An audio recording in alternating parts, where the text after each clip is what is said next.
Today's discussion will be on Friedrich Nietzsche and his mustache, 1844 to 1900. Nietzsche was one of the most famous and controversial philosophers in history.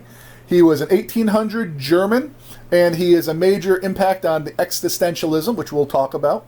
He called himself the philosopher of the hammer, because what he was, in his view, he was a hammer, and he was going to shatter many of the views that had been treasured and believed for so long in Western philosophy.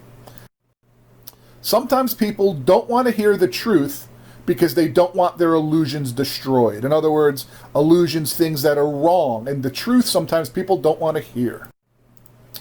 So he went out of his way to criticize government and criticize religion. He was an atheist. He criticized other philosophers, and as a result, he's one of the most discussed philosophers in history. There are different opinions of him. Some people think he's a genius, and he has a lot of interesting quotes. Others thought he was a bit of a madman. The picture you see at the top of him hugging a horse, ultimately he had a mental breakdown. He was walking through the streets, and somebody was whipping a horse, and the horse was tired, and he ran up to the horse, he yelled at the man, and he hugged the horse, and he began sobbing. And at that point, he was basically had a mental breakdown. The picture in the bottom right, for the last 10 years, he never said anything. But that final moment with the horse shown in this sort of image, I don't know if he was insane. I don't know if he was a genius, but his views are interesting for discussion. So he thought in order to achieve anything in life, you need to go through hardship. He went as far as to wish bad things and suffering on everyone he knew, so that they could experience what he thought was the most important thing, which was overcoming setbacks. No pain, no gain. One of his quotes is, "You should build your house on the banks of Mount Vesuvius." That's a bit extreme, but if you're going to overcome, you need to basically go through hardships. And he felt that struggles and feelings of failure are necessary in our lives. He thought that jealousy and envy are basically great motivators. Now, if you think about Eastern philosophy versus Western, very, very different here. He felt that envy, when you look at somebody else who's better than you, you will feel fear that you're not enough, and that will get you off your butt, and you'll be motivated to achieve. Happiness is the feeling that power increases, that resistance is being overcome. The idea is you can only be happy when you have a struggle and you get through that struggle.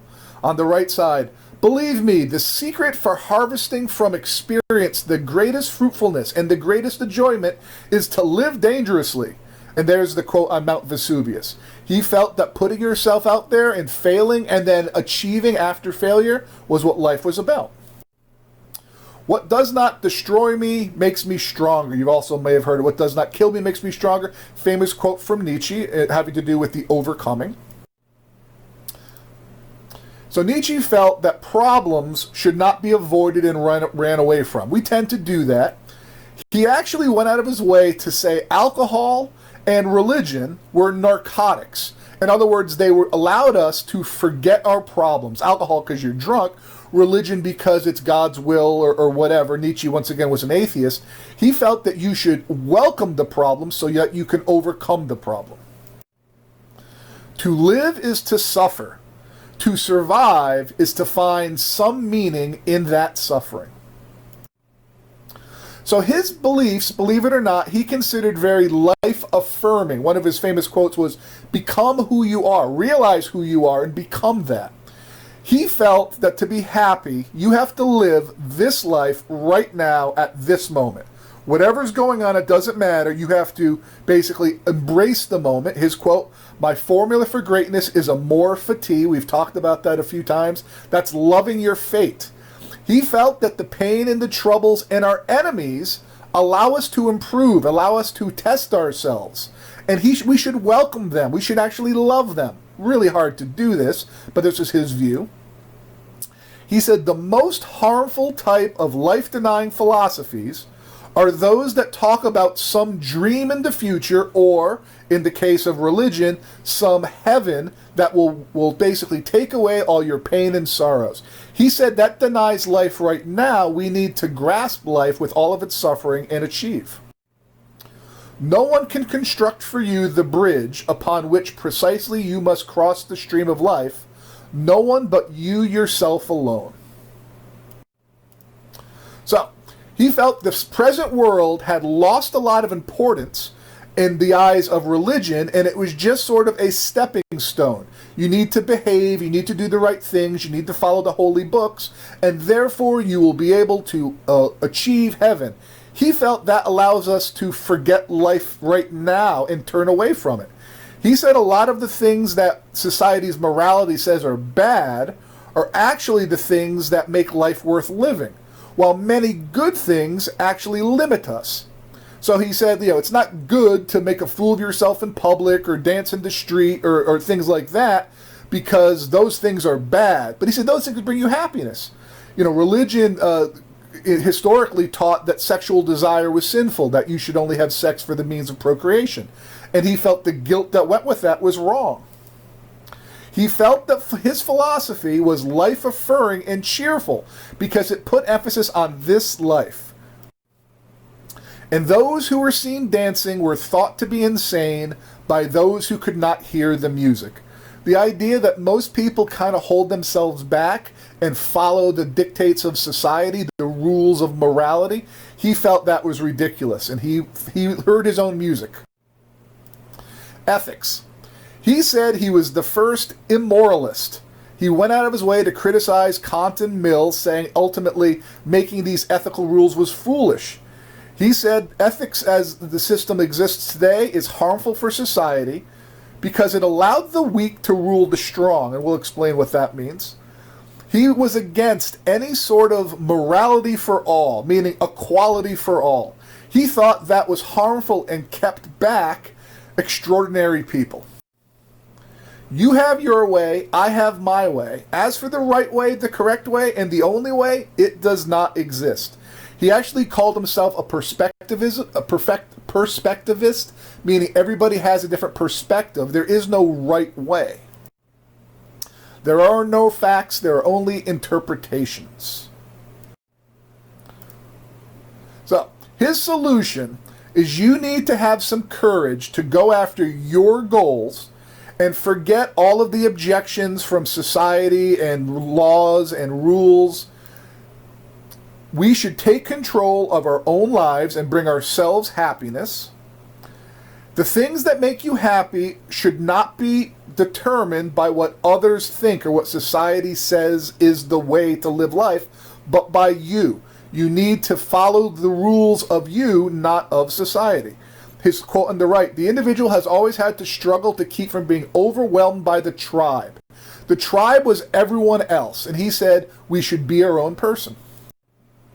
So here's a complicated theory, master morality versus slave morality. He said in terms of morality, a shift took place back in ancient history, probably after the Greeks, where what was considered good and bad shifted.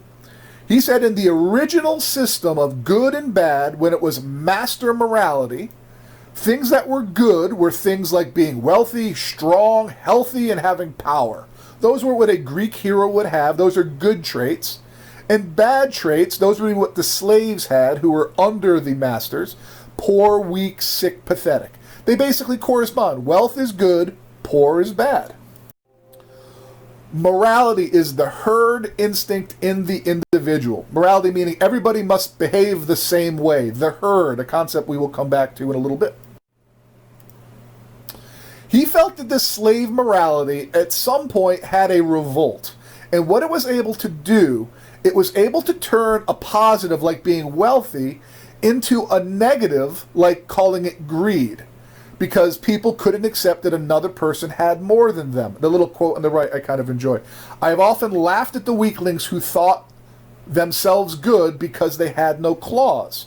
Well, that's what he said ultimately happened. This slave morality came about, and now the new definition of good is now charity, spiritual, moderation, humbleness, passive.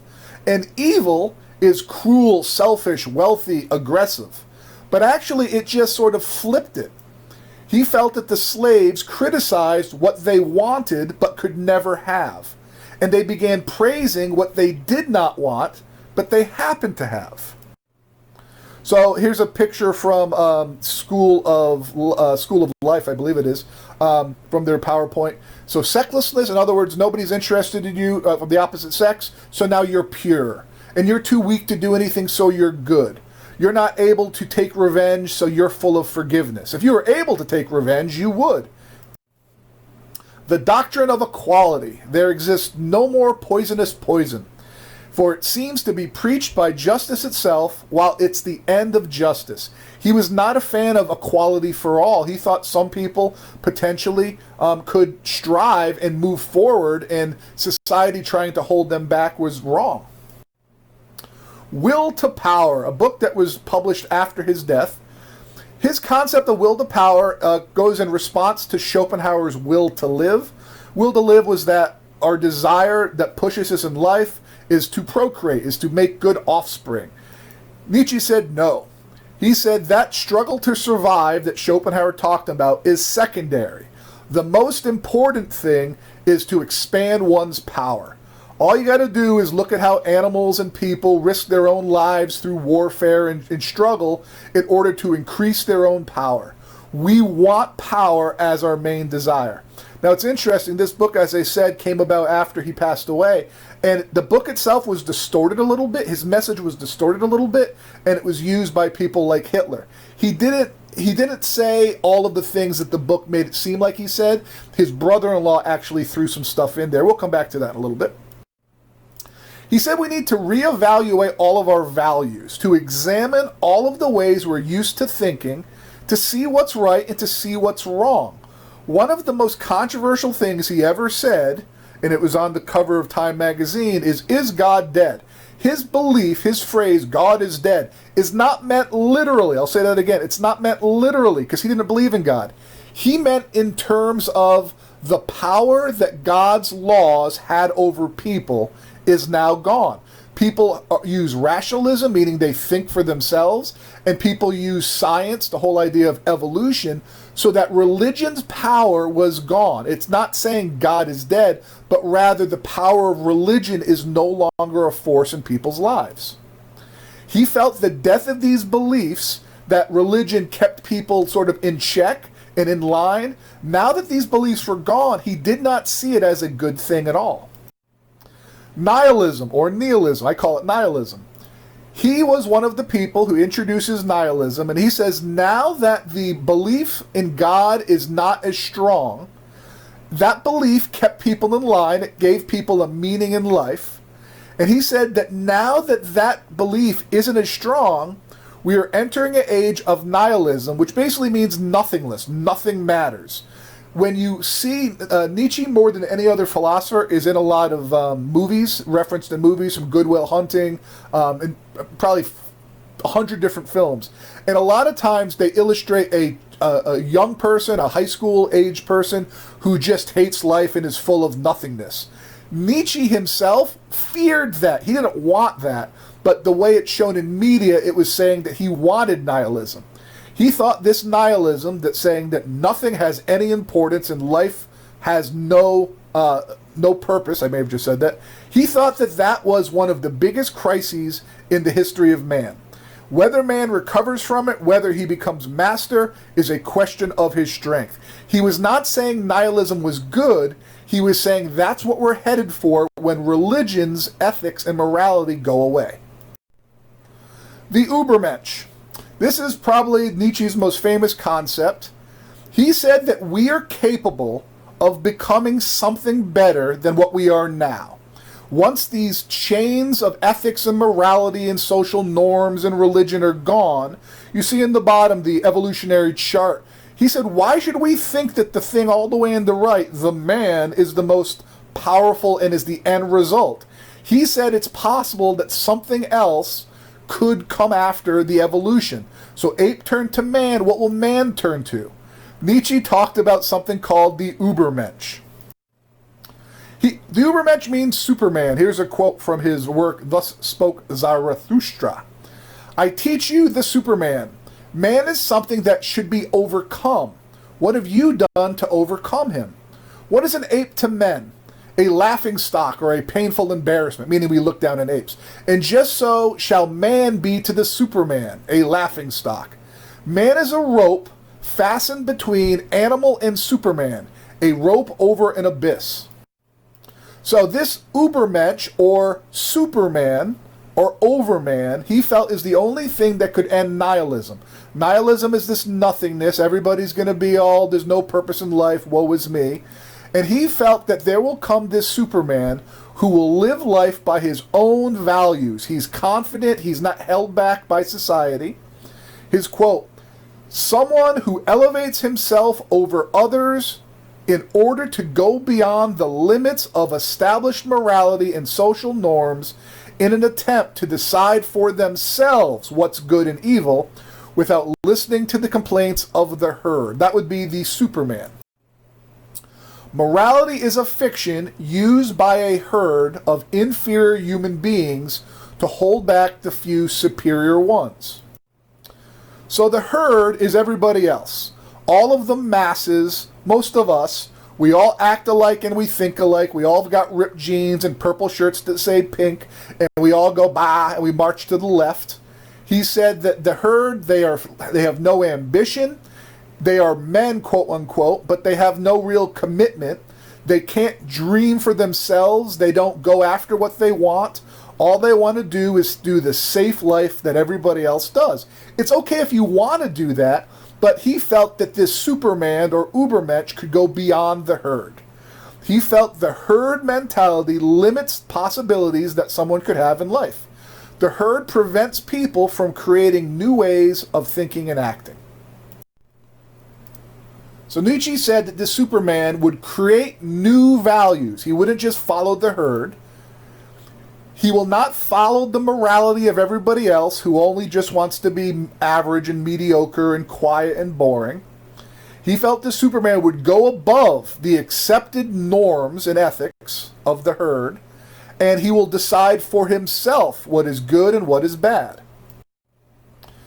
The surest way to corrupt a youth is to instruct him to hold in higher esteem those who think alike than those who think differently. He felt we should go beyond good and evil and think for ourselves, think differently. So his philosophy was greatly misinterpreted. Basically, 30 years after his death, Stalin, Hitler, Mussolini, they all read Nietzsche, and they basically followed his guys, Hitler more than any of the others, of becoming a Superman, of not letting any sort of rules keep him in line, of not letting ethics of others keep him down. But the fact is, Nietzsche hated nationalism. He hated patriotism. He hated anti-Semitism because he died before the Nazis came around, but there was always hatred towards Jews. He wrote in an article that people who hated Jews were like aborted fetuses. He hated what would have become Nazis.